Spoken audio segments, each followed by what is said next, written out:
एक गांव में एक अजीब बीमारी फैल रही थी। रात को लोग बोलते थे मच्छर काटने से बुखार आ रहा है, लेकिन किसी को नहीं पता था वो बुखार मौत का एक सिग्नल है। एक रात हरी नाम का आदमी छत पर सो रहा था। तभी एक अजीब दिखने वाली मच्छर, वो नॉर्मल मच्छर से अलग था। उसकी आंखें लाल थीं, पर उनमें ऐसी गर्मी थी जैसे कोई जिंदा चिंगारी अंधेरे में सांस ले रही हो।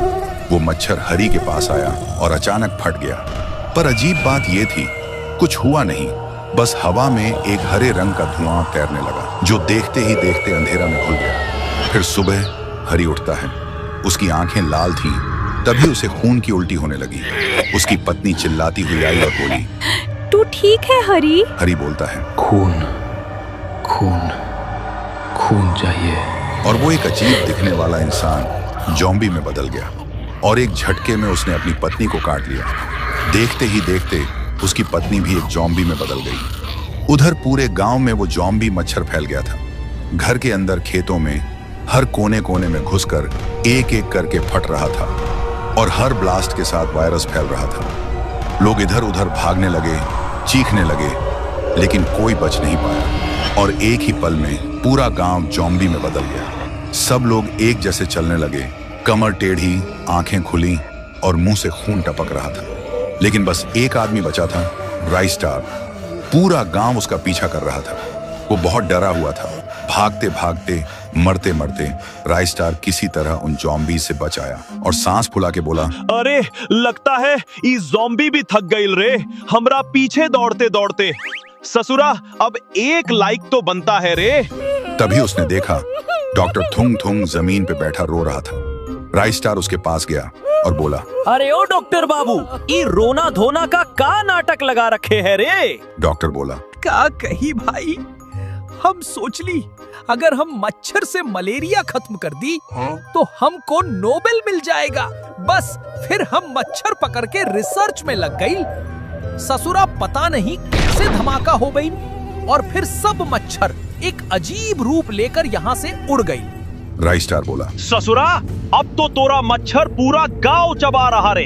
ई का वायरस बनाइल बा तू, अब तू ही ठीक करबे, नाई तो तोरा कनपट्टी पे ऐसन झापड़ मारब ना कि डॉक्टर गिरी भी भूल जाइब। डॉक्टर ने हाथ जोड़ के बोला, अब सिर्फ एक ही रास्ता बचा है।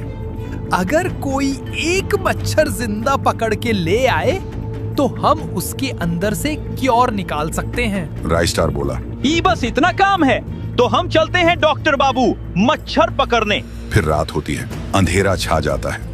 उसी अंधेरा में चुपके से राइस्टार गांव में घुस आता है। वो देखता है पूरा गांव ज़ॉम्बी से भरा पड़ा है। सब इधर उधर घूम रहे हैं। राइस्टार बिना शोर किए चुपचाप एक घर के अंदर घुस जाता है। वहां उसकी नजर पड़ती है उसी ज़ॉम्बी मच्छर पर। राइस्टार चुपके से एक धुआं बम छोड़ देता है।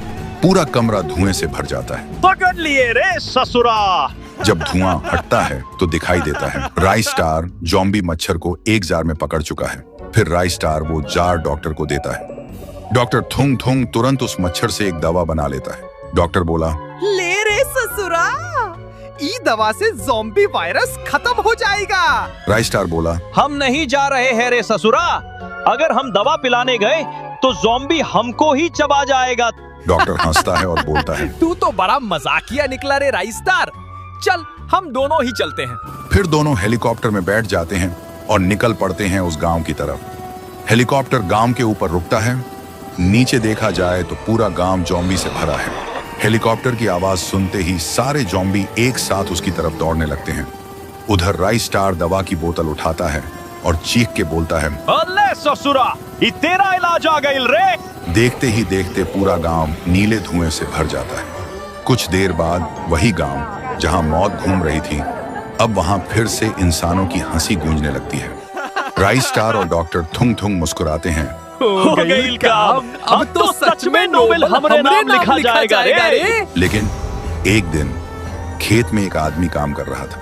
हवा शांत थी, सब कुछ बिल्कुल नॉर्मल लग रहा था। तभी दूर से एक अजीब दिखने वाला इंसान टेढ़े कदमों से हल्की कंपकंपी के साथ उसकी तरफ चलकर आने लगा।